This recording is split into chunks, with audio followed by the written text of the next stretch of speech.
Estamos na terceira aula gratuita, livre sobre as doutrinas da graça, e hoje nós vamos falar sobre a pergunta que não quer calar. Deus tem a obrigação de salvar todos os homens? É treta. A aula já começa com treta na bucha. Para quem não assistiu às aulas anteriores, meu Deus, eu não sei onde estão as outras aulas, e agora? Eu perdi. Não tem problema, é só você acessar lá o canal da Oficina da Palavra, YouTube, lá no YouTube, e você se inscreve no canal, clica no sininho lá para receber os avisos dos vídeos novos e dá o like. Dá o like aí para que o YouTube olhe a oficina como um conteúdo relevante e ofereça para outras pessoas que não conhecem. Quanto mais gente, né, Luiz? Estudando a Bíblia, melhor. Eu quero até aproveitar essa frase que eu soltei agora para indicar um livro muito bom, um livro de Eugene Peterson, da Mundo Cristão, se eu não me engano, que se chama Espiritualidade Subversiva. É o que a gente está fazendo aqui agora, subversão através do ensino. Então, aproveito para dar as boas-vindas a você, meu grande mestre, meu amigo professor Luiz.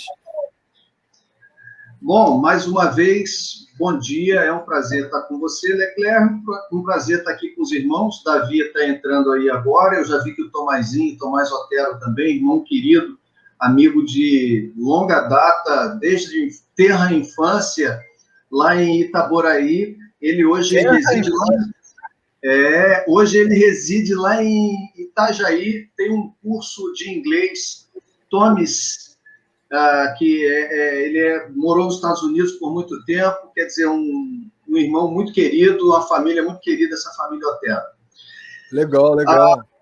Leclerc, então, essa pergunta, Deus tem a obrigação de salvar todos os homens, né, todas as pessoas, a humanidade inteira, ela foi a pergunta que a gente concluiu a aula na última semana, né? A semana retrasada. Isso. A gente estava falando ainda naquela época, e a gente vai dar prosseguimento a isso, que essa foi mais ou menos nós formulamos isso a partir da perspectiva de Agostinho contra o pelagianismo.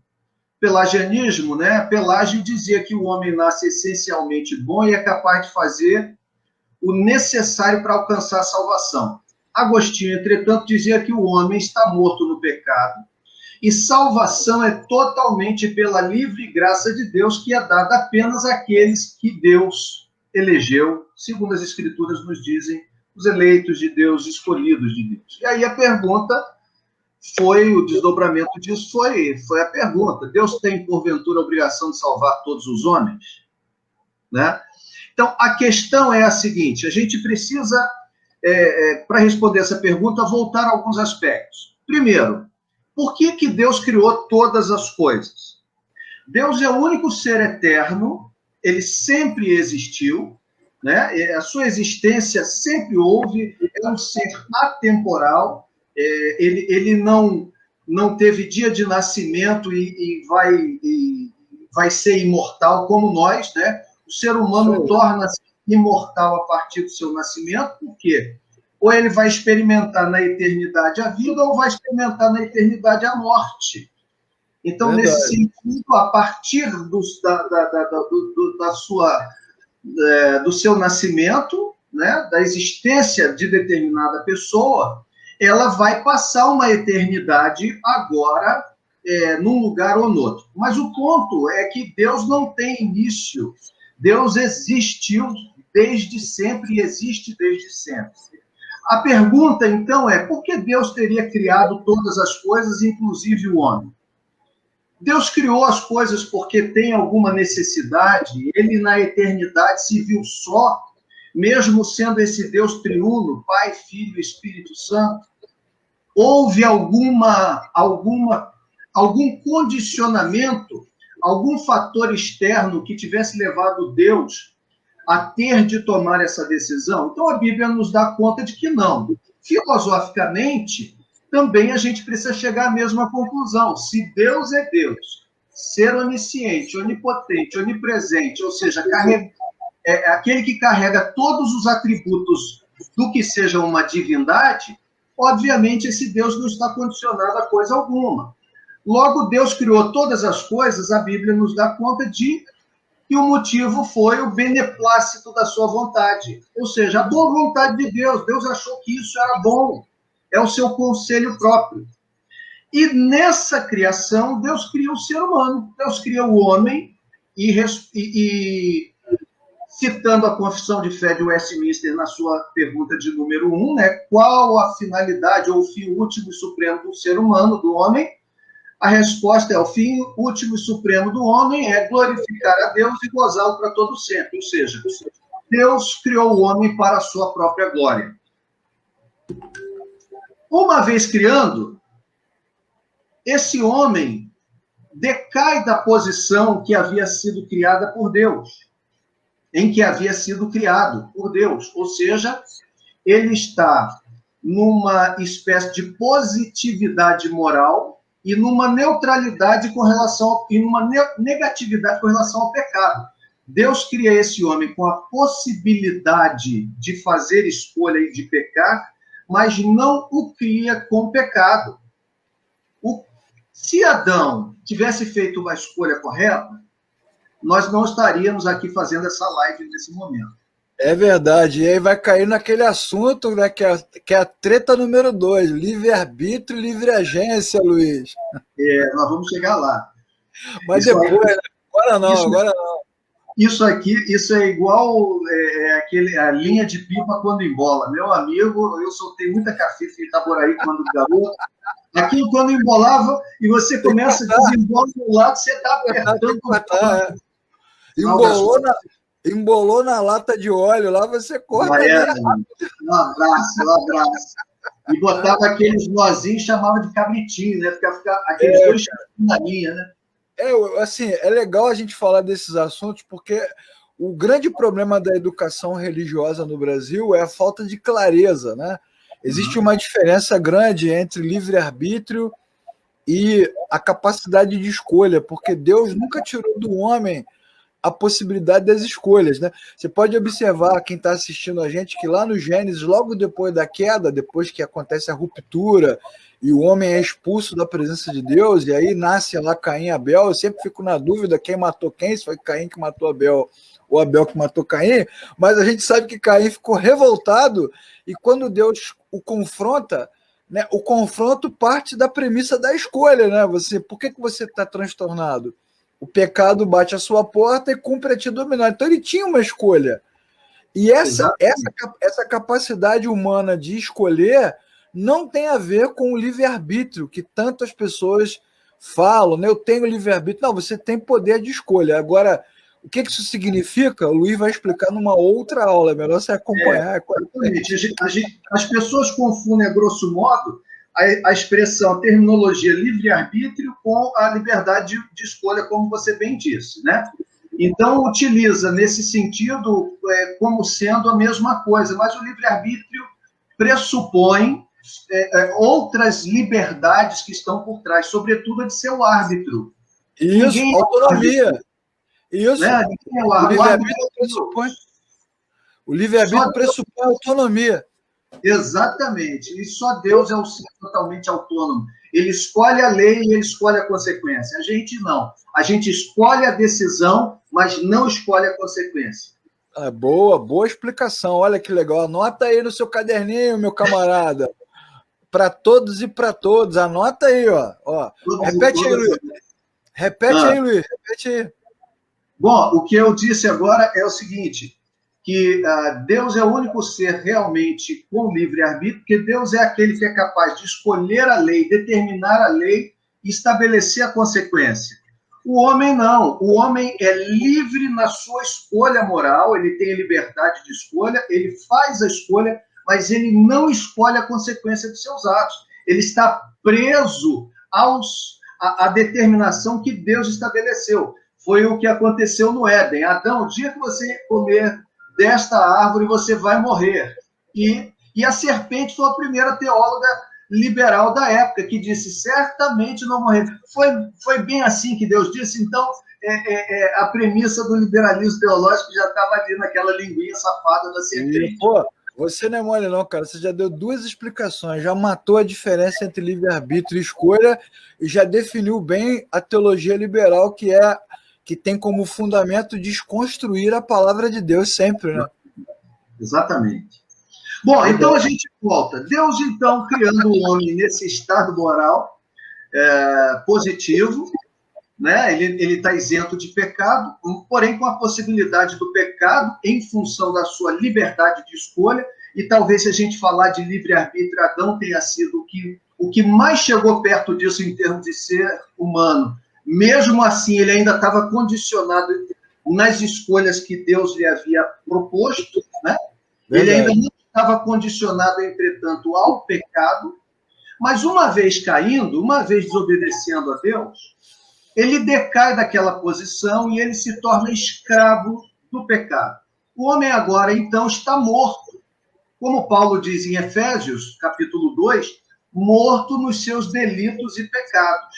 Logo, a questão se torna a seguinte: Deus cria o homem sem nenhum condicionamento. Ele não está sendo obrigado a criar, cria para a sua glória, cria para o seu deleite, e para que o homem também deleite, glorifique o Criador e se deleite nele.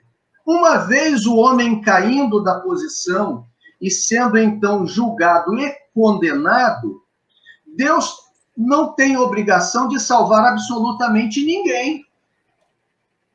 Visto que Adão é o cabeça, é o patriarca da humanidade, e a Bíblia nos diz, e aqui, irmãos, a gente trabalha com a revelação e não por inferência filosófica, Paulo diz lá em Romanos 5 que o pecado entrou por um homem e pelo pecado entrou a morte passou a todos os homens porque todos pecaram. Em Adão, todos se fizeram pecadores.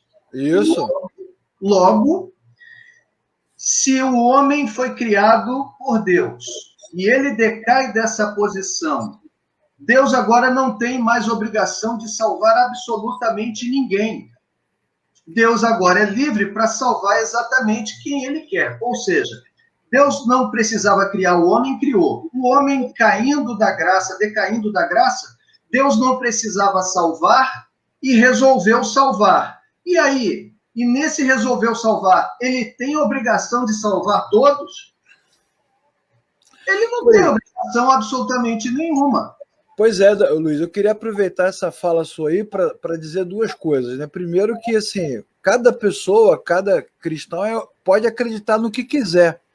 Você é livre para acreditar no que você quiser, você não pode rasgar a Bíblia, tirar os textos, né? Porque você pode até dizer que não concorda com a Bíblia, só não pode dizer que não está escrito lá.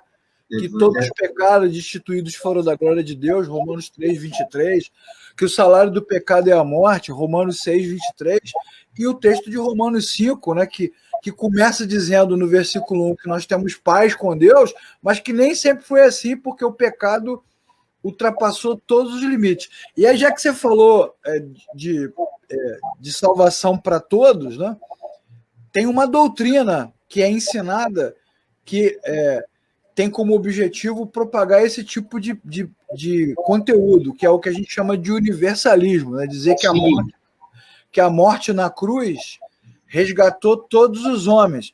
Aí o camarada vai pegar o texto de 1 João, né, para dizer o seguinte, que Jesus morreu pelos nossos pecados, e não apenas pelos nossos, mas pelos pecados de todo mundo. Aí o cara pega esse versículo, né, para dizer, tá vendo? Jesus morreu por todos. O que ele não sabe, porque não estuda ou porque não há quem ensine, né? Porque às vezes não é só uma questão de não estudar, é não ter quem ensine.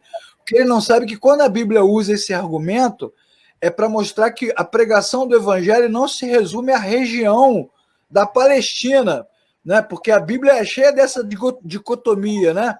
Veio para os judeus e também para os gregos. Veio para os judeus e também para os gentios. Veio para os justos e também para os ímpios. Né? Alcançou a luz e alcançou as trevas. Então, quando o João está dizendo que morreu pelos nossos pecados, mas não apenas os nossos, ele está dizendo o seguinte, que a mensagem de boas novas não se restringe ao território da Palestina, aquela região, mas vai se espalhar por todo mundo. Entretanto, como o próprio João vai dizer no Evangelho, João 3,16, né, todo aquele que nele crê tem a vida eterna. O que nele crê tem a vida eterna. Exato. É o discurso de Pedro, quando ele leva a salvação, a mensagem do Evangelho a Cornélio, e ele diz que reconhece que Deus não faz acepção de pessoas. E as pessoas têm o hábito de, talvez por desconhecimento, muita gente, né, pega esse texto e diz, está vendo? Olha, Deus não faz acepção de pessoas. Logo, ele tem de salvar a todo mundo indistintamente. O texto quer dizer isso. O texto quer dizer que, não fazendo acepção de pessoas, Deus escolhe gente, inclusive de fora daquilo que Pedro pressupunha, que era a comunidade judaica, o povo de Israel. Né? E reconheço que Deus escolhe gente de onde Ele quiser, quem Ele quiser, quando Ele quiser, aonde Ele quiser.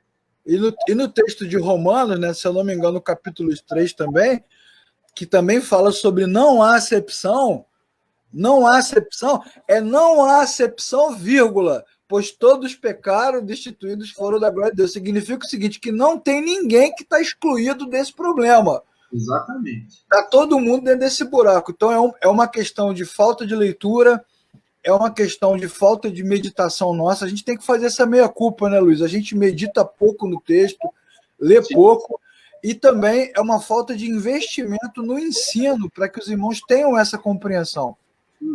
Exatamente. Bom, então, Leclerc, Deus não era obrigado a criar, criou. Deus não fez o homem, né? Criando o homem decai dessa posição. Deus não era obrigado a salvar, resolveu salvar. Mas resolveu salvar, Deus tem a obrigação de salvar todos os homens, senão ele será injusto? A resposta é simples, não. O que existe no nosso meio é a falta de compreensão dos termos justiça e graça.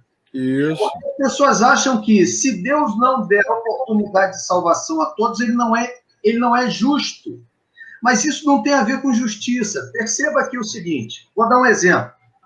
Imagine você que nós estamos em 3 aqui, eu, você e o Davi. E você que é o cara mais abastado, não, Davi que é o cara mais abastado entre nós, né? Isso aí, Davi é o cara.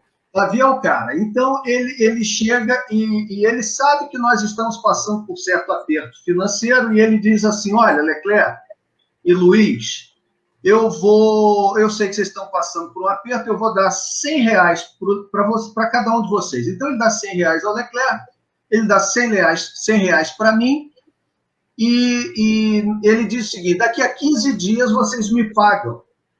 Beleza. 15 dias depois, nós voltamos com os R$100 nas mãos e nos apresentamos ao Davi. Eu chego para o Davi e digo, Davi, está aqui o dinheiro, muito obrigado. Você me deu R$100 e eu estou te devolvendo ele. E o Davi vai e recebe e diz, ok, Luiz, beleza. Quando o Leclerc vai dar o dinheiro para ele, Davi, eis aqui os meus R$100, o Davi vira para o Leclerc e diz assim, não, Leclerc, pode ficar com esses 100 para você. Poxa, muito obrigado. Já mandei a dica para ele, ele está ouvindo? Tá, né? Hashtag fica Hashtag fica ligado aí, irmão. Olha lá, ele está rindo. Aí, na hora que você vai pagar, ele diz, não, Leclerc, você pode ficar com dinheiro. Aí, eu, imediatamente ouvindo aquilo, viro para Davi e digo assim, ô Davi, peraí, cara. Peraí, por que você recebeu de mim e não vai receber de Leclerc? Você está sendo injusto.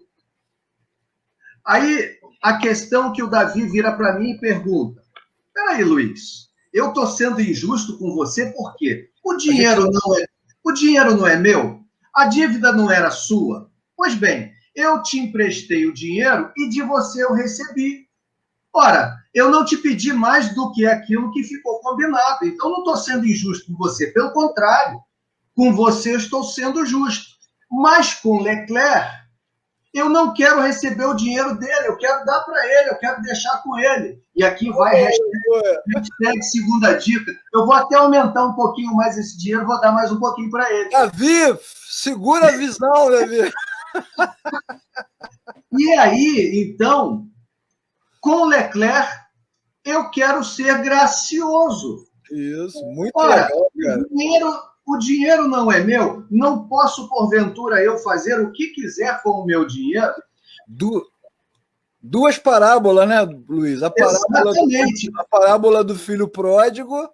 Exatamente. Onde o filho que está em casa fica com raiva do pai porque ele foi gracioso. Os trabalhadores dão 10ª hora também, que o cara recebe o mesmo. Na última hora. Pô, o dinheiro é meu, pô. Eu pago, não combinei com você.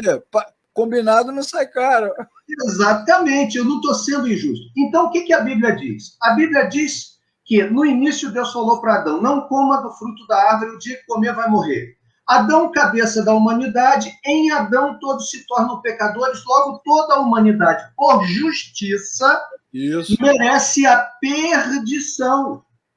E, por graça, Deus resolve, dentre todos os perdidos, salvar quem ele quer. Ele bem pode salvar todo mundo se quiser, mas a Bíblia nos dá conta que não. Exatamente. E Deus não é injusto. Portanto, quem perece, quem perecer, perecerá pela justiça de Deus por causa dos seus próprios atos. Ou seja, será condenado pelo seu pecado. E quem for salvo, será salvo pela graça de Deus, pelo mérito de Cristo. Logo, condenação e inferno dizem respeito ao pecado e à decisão do homem, e salvação e eternidade no céu dizem respeito à graça bendita de Deus. E ponto final. E ponto final. Então, Deus não é injusto se permitiu o pecador ser condenado pelos seus próprios pecados. Pelo contrário, o nome disso é justiça.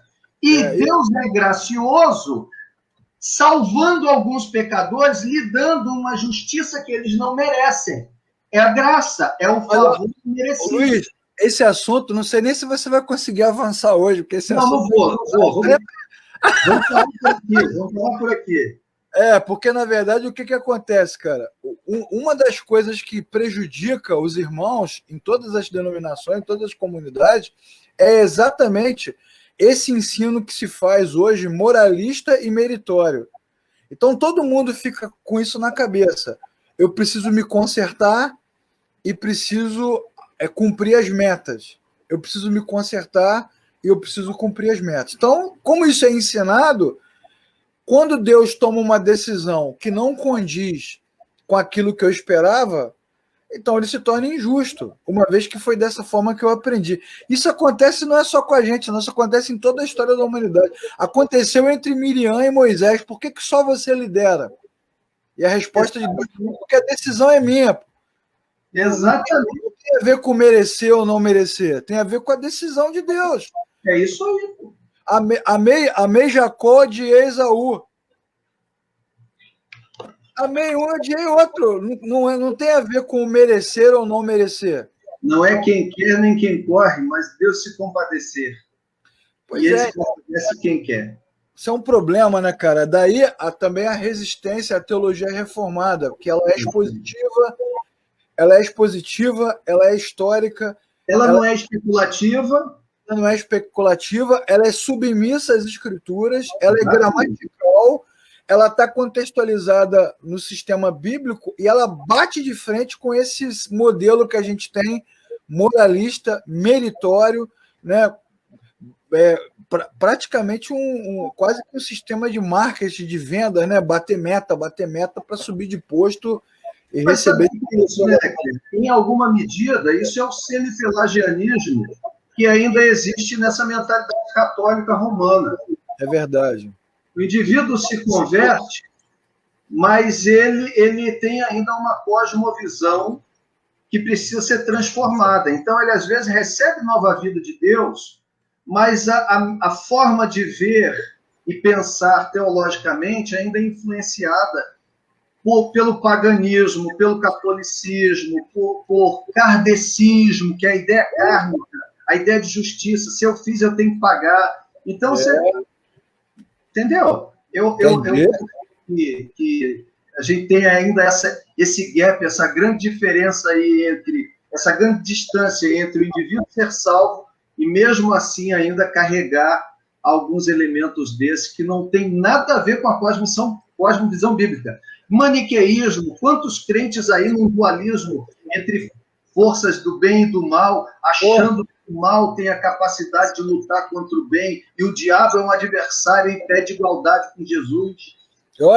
E nem com a Covid pegando todo mundo, né? Porque a Covid, ela, nesse sentido, né, sem querer entrar no mérito da questão sociopolítica e econômica, a Covid é uma ferramenta do mundo, né? Como diz o Luiz Saião. O Luiz Saião fala sobre isso, né? O professor Luiz Saião, ele fala muito sobre a Covid como uma ferramenta de juízo, que ela humilha a todos, ricos, pobres, crentes, não crentes, não escolhe nem faixa etária, nem classe social, nem confissão de fé, e nem assim, nem com essa realidade concreta, os caras se humilham, né? Continuam com esse discurso sincrético, né? Espiritualista, de uma religião meritória que simplesmente não combina com o que a Bíblia está dizendo, não faz o menor sentido, né? Não faz o menor sentido isso. Bom, Leclerc, vou dar uma avançada aqui. Dá uma avançadinha, acho que é bom. Dá uma avançadinha. Vou dar uma avançada. O que acontece? Antes de você entrar aí. Bom, a Igreja condenou formalmente o pelagianismo como heresia nos concílios de Cartago, 418, de Éfeso, 431, e finalmente no segundo sínodo de Orange, em 529. Com isso, então, a posição de Agostinho ficou sendo consolidada, né, como a doutrina dominante por muito tempo, até que, posteriormente, quase 1000 anos depois, aproximadamente 1000 anos depois, a gente tem novamente essa controvérsia tendo proeminência por meio de dois nomes célebres, que um deles é Armínio e o outro é Calvino, né? João Calvino e Jacó Armínio.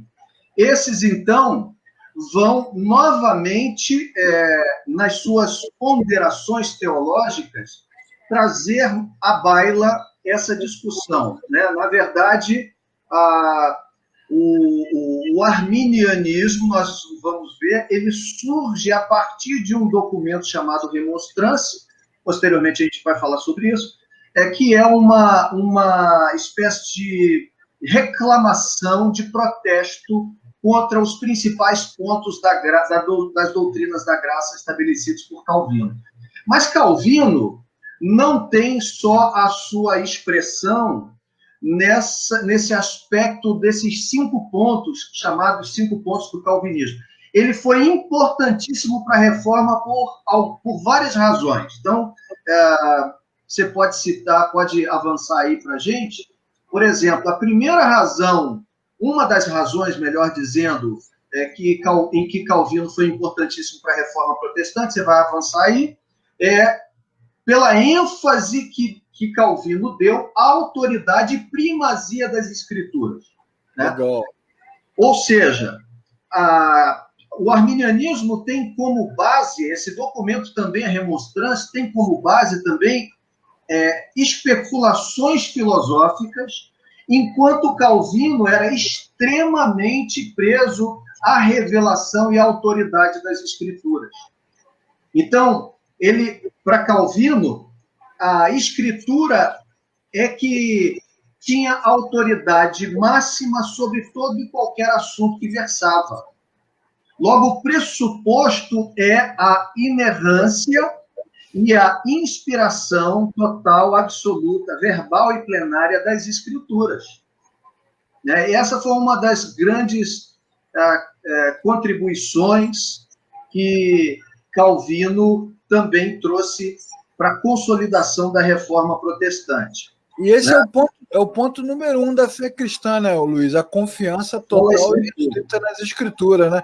Essa semana a gente recebeu aqui um post, você também recebeu, de um líder religioso aqui do Brasil, famoso, que já foi um líder assim muito relevante para nós, né, protestantes, evangélicos, e ele, um grande pregador, um grande escritor que foi se desviando com o tempo da verdade, e essa semana ele escreveu, né, não posso me chamar evangélico, nem posso admitir que continuo a ser evangélico, porque para ser evangélico eu tinha que concordar com alguns pontos aqui. Aí ele faz uma lista. O primeiro ponto é esse, ele não concorda com a inerrância da Escritura. Perdeu a fé na Escritura. O Deus dele passa a ser muito subjetivo, né? Passa a ser muito particular. Exatamente. O conceito de Deus é segundo aquilo que ele julga ser importante das escrituras e de tantos outros escritos aí filosóficos. É verdade. Loucura total. Loucura total. Né? Para nós que vimos, né? Para nós que conhecemos, né? Poxa, é chocante. É chocante. Nós que ouvimos tanto, que bebemos tanto daquilo que ele ensinou, né? Verdade, é chocante. Mas assim, isso é para mostrar que nenhum de nós, nem eu, nem Luiz, nem você que está assistindo, está livre dos falsos mestres, né? Todos os grandes apóstolos da Bíblia que escreveram, Pedro, Tiago, Paulo, Judas, principalmente Judas, né? Judas, a Epístola de Judas e o 2º capítulo de Pedro, você precisa ler para você ver como o falso ensinamento é um veneno. A igreja não vai sucumbir diante de demônio, diante de Covid, perseguição, tirania. Né?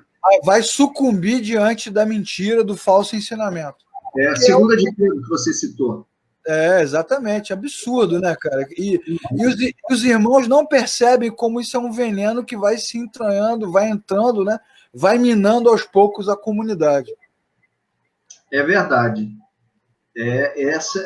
Todas as vezes que a igreja sofreu a pressão externa, ela cresceu, né?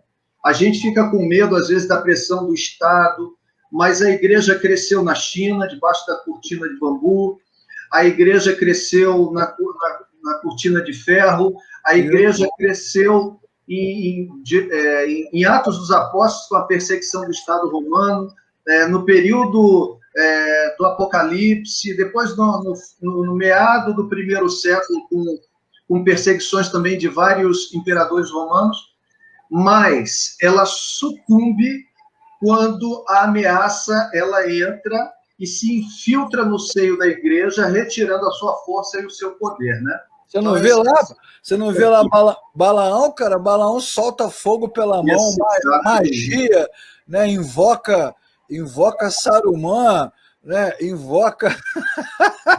E acaba dando a dica, não tem jeito, de fora para dentro a gente não faz nada, mas vamos esculhambar com eles ali dentro que eles vão se perder.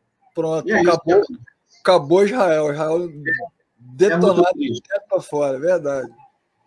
Segundo aspecto que foi importante também na reforma foi dado a Calvino ao método histórico-gramatical de interpretação bíblica. Nós já falamos sobre isso, em contrapartida, sobretudo, posteriormente ao chamado método histórico-crítico. O método histórico-gramatical tem como premissa o texto à luz do contexto. Isso. Então, o texto é autoritativo, não é a pressuposição científica, não é a crítica, mas o próprio texto à luz do seu contexto. Então, Calvino colocou novamente a escritura no centro, né? Isso vem já também de Lutero, 1517, né? Lutero trazendo isso, um movimento fabuloso. Zwinglio, né? Exatamente, Zwinglio também. Terceiro lugar, pela preocupação com a estrutura da igreja visível definida pela pregação das escrituras e correta administração dos sacramentos, ou seja, para Calvino, a igreja como sendo o que Paulo diz lá em 1 Timóteo, coluna e baluarte da verdade, né? Definida por meio da pregação das escrituras como sendo a fonte inspiradora e autoritativa de Deus para a vida cristã. Quarto lugar, pela transformação que proporcionou a Genebra, que se tornou o modelo de uma república cristã para toda a Europa. Ou seja, Calvino também influenciou positivamente a sociedade. Agora, deixa eu abrir um parênteses aqui para a gente cutucar algumas onças aí. Né? Abra! Olha que coisa interessante. Ele proporciona uma transformação na sociedade. A gente viu transformação do ponto de vista educacional, do ponto de vista social, em vários aspectos. Genebra se tornou aquilo que John Knox vai chamar de a mais perfeita escola de Cristo que jamais houve na Terra desde a época dos apóstolos, né? Então ele vai proporcionar isso. Mas olha, com qual premissa? A premissa de que a Bíblia, a Escritura é a verdade, é a palavra de Deus. Ou seja, ele se apega à inerrância das Escrituras, ao valor e à autoridade da palavra de Deus, e isso transforma também, sua cosmovisão, a das pessoas, e transforma a sociedade. Agora, hoje em dia, o que eu fico impressionado é com esse modelo em que as pessoas querem ter relevância social e acham que, muitos líderes acham que para ter relevância social tem de se abrir mão da fundamentalidade, não do fundamentalismo, mas da fundamentalidade das escrituras. E aí, para estar de bem com a cultura, rejeita a escritura. Pois é, mas isso tem uma explicação, né, Luiz? Porque assim, como é que um líder religioso evangélico ou um cristão na universidade, né, ou uma cristã na empresa, como é que essas pessoas serão ouvidas se não houver respeito? Então, o que acontece? Na cabeça dessas pessoas, a forma de receber o respeito passa pela negação de alguns pressupostos da fé cristã. Porque o cristão ele é chamado de fundamentalista, radical, incoerente, ignorante, né? Sem amor, sem isso, sem aquilo, moralista. Então o cara vai rejeitar alguma dessas questões, então ele vai se aculturar, que é exatamente o que Daniel não admitiu. Ele admitiu dialogar com a Babilônia, né, com a Pérsia, com o raio que o parta, mas ele não admitiu aculturar-se. Então, se é para morrer porque eu oro, então eu vou morrer, pô. Se é para morrer porque eu creio no Deus Altíssimo, se é para morrer porque eu não vou me curvar diante de uma outra divindade, então é para morrer. Então o cara se acultura. Entretanto, todavia, contudo, na nossa realidade, o que a gente vê? Muitas dessas lideranças dizendo que a Bíblia tem que ser atualizada, né? Tem que ser mudada, moldada. Aí, Leclerc, olha que legal, né? Quando fala um negócio desse e diz assim, eu não sou evangélico, né? O movimento evangélico se coloca de fora dos demais irmãos, não faz parte. Então, esses são aclamados pela mídia, e a mídia bate palma e diz assim, esse é um pastor, esse é um teólogo, olha, esse é uma cabeça pensante. Coitado, na minha opinião, coitado, porque, de fato, está perdendo o seu sabor. E lá na frente, nada mais vai servir senão para ser pisado pelos homens, como Jesus diz. Exatamente, exatamente. É incrível, cara, assim, uma coisa é a mensagem de boas novas, outra coisa é o cidadão, que pode ser cidadão cristão, cidadão ateu, cidadão de qualquer religião. Todo cidadão tem muito para contribuir com a sociedade, cidadão de bem, cidadão digno. A gente está falando de dignidade, cidadania, de honra, de honestidade, a gente não está falando de fé. Só que nesse pacote, a sociedade, obviamente, o que ela vai fazer? Ela vai botar o crente, o cristão contra a parede, né? Não, mas você também tem que abrir mão, porque algumas coisas que você crê aí são confusas, são retrógradas, são imorais, são isso, são aquilo. Isso não é de agora, né, ô Luiz? Vamos pegar um exemplo bíblico que não seja Daniel. Vamos pensar que Daniel é um exemplo para fora, mas vamos pensar num exemplo para dentro. Quando o apóstolo Pedro abre mão de alguns pressupostos que ele recebeu diretamente de Cristo para não desagradar alguns judeus, alguns religiosos, e aí o apóstolo Paulo, lá no livro de Gálatas, fala assim: você está maluco, Pedro? Qual é o teu problema? O resiste cara a cara, face to face. Ele bate boca com ele, um barraco danado, barraco apostólico. Ele vai: como é que você pode, cara, querer impor aos gentios, querer impor aos cristãos de outras nações regras e comportamentos que nem você segue? Porque, na verdade, Pedro, naquele momento, a gente não pode falar da vida toda porque nós seríamos levianos, mas naquele momento, o que Pedro está fazendo? Está em busca de aprovação pública, que é o problema da teologia liberal, a busca da aprovação pública, né, cara?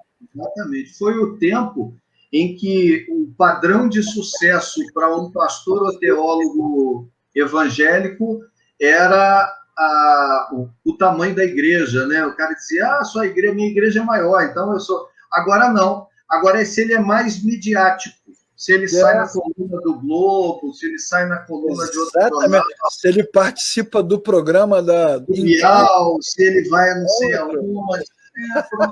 Aí é legal, aí Fátima Bernardes, esse é bom. Esse e aí, bom. Em vez de falar de Cristo, né, em vez de falar do Evangelho, a primeira coisa que o cara faz é fazer a diferença. Não, eu não sou como os outros. Eu não sou como esse publicano imundo aqui do meu lado. Eu tenho outro pensamento, eu tenho a mente aberta. Exatamente, é isso cara, aí. É impressionante, é uma loucura, né, cara? É uma loucura. É vontade de chorar, né? Quando a gente esperava que o irmão ia dizer o seguinte: não, eu reafirmo a minha fé, e a minha fé em nada está me colocando contra as ações que eu tenho que tomar. Não, nada. Pelo contrário. Nada. A gente chegou ao ponto de ver pastores na internet dizendo que os crentes não deveriam orar. Eu nunca imaginei que eu fosse ver uma coisa dessa, dizendo que orar é errado. Orar é errado se você segue uma determinada cartilha de pensamento, quer dizer, invalidando a fé dos outros irmãos. Isso é resultado, né, Luiz, de todo esse movimento de interpretação bíblica equivocada, né, que a gente está vendo em sequência. São os extremos, né, cara? O extremo da loucura espiritualizada, mística, da experiência, e o extremo do intelectualismo frio. Os dois extremos que John Stott aponta no seu livro lá, Crer é Também Pensar. É verdade, é verdade. É isso aí. Novamente se faz verdadeira a palavra do Robson, que foi meu professor, pastor Batista, professor no seminário, na escola de pastores. A banana sempre apodrece primeiro pelas pontas. Os extremos são sempre perigosos. Pois é, cara. E aqui, então, e principalmente, né, uma contribuição de Calvino foi na questão literária, né, a sua contribuição literária, tendo por obra principal as Institutas da Religião Cristã, que eu tenho aqui os meus exemplares. Caramba! Agora hashtag inveja para todo mundo. Não tem nada de inveja, não. Sabe por quê? Isso aqui, rapaz, é uma preciosidade que eu consegui da Felire, né? Olha, Fundação de Literatura Reformada, que é uma instituição espanhola. Isso eu tenho há 20 anos, que eu ganhei lá da época de seminário, rapaz. Eu fiz a inscrição, eles me mandaram as institutas e mais um monte de livros. Não sei ainda se a Felire existe e se ela ainda envia para os estudantes de teologia e pastores de literatura reformada pelo mundo, mas vale a pena tentar. Se eu não me engano, era felire.com. Depois você faz um testezinho aí na internet e você vê. Legal, cara, legal. O que eu acho mais bacana nessa apresentação que você está fazendo aqui, cara, é que é um incentivo àqueles que citam Calvino, ou discitam Calvino, ou exaltam Calvino, ou acusam Calvino. Tem os que exaltam, tem os que acusam, tem os que veneram, tem os que ignoram e ninguém leu Calvino. Exatamente. Né? Como meu pai dizia, ouvir o galo cantar e não sabe aonde, né? Caraca, ninguém leu nada, né? O cara fica se baseando em coisas que ele ouviu na internet, né? Pregadores e tal, mas ele não leu mesmo o que Calvino escreveu. Então, foi bom você ter mostrado, porque você agora literalmente matou a cobra e mostrou o pau, mostrou o livro. Matou a serpente e mostrou o pau aí, ó. Mostrou o cajado, pô, isso aí, cara. Isso aí. Legal. Bom, e aí? Então, a gente vai avançar mais? Temos aí o quê? Os 4, 5 minutos? O que a gente faz? Bom, a gente não vai conseguir avançar, Luiz, porque, na verdade, o legal agora é o contraponto, né, cara? Fala aí do contraponto que vai acontecer entre Calvino e Armínio. Luke Skywalker contra Darth Vader. Exatamente. Então, Leclerc, o que vai acontecer? Vai haver um protesto do Partido Arminiano na Holanda. E eles vão criar um documento chamado Remonstrância. Esse documento vai conter 5 pontos, 5 artigos, sendo contraditórios aos 5 aspectos da teologia calvinista, da teologia da graça, da teologia agostiniana. Em resposta, então, a isso, é que o Sínodo de Dort que vai ser promovido posteriormente, vai responder a esses 5 artigos por meio da formulação de outros 5 artigos, que vão ser os famosos artigos da graça, conhecidos como as doutrinas da graça, sobre o acrônimo TULIP, que vem... 5 pontos do calvinismo. 5 pontos do calvinismo, que a gente vai ver mais para frente. Então, agora é legal convidar a turma para assistir a próxima aula com a gente, né? A aula da Páscoa, de sexta-feira que vem. Por quê? Porque, na verdade, perdão, muita gente associa os 5 pontos do calvinismo ao surgimento da reforma, mas ele é posterior, né? Sim, é posterior. Já é a segunda geração. Pois é, não foram os 5 pontos que definiram a reforma. Calvino não é o nascedouro da reforma. Exatamente. Beleza? Isso é importante a gente definir isso. A reforma tem nomes muito importantes, como Calvino, como Lutero, como Zwinglio, como tantos outros. Para nós, inclusive... Melanchthon. Para nós evangélicos, por exemplo, brasileiros aqui, a nossa forma de culto, a nossa forma de liturgia, Zwinglio teve muito mais influência do que Calvino, na verdade. Verdade.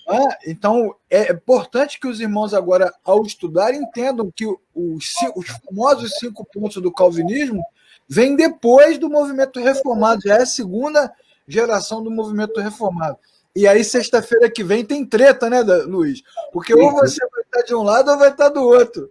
Não tem jeito. Aqui, ou você ajunta ou você espalha. Não tem jeito.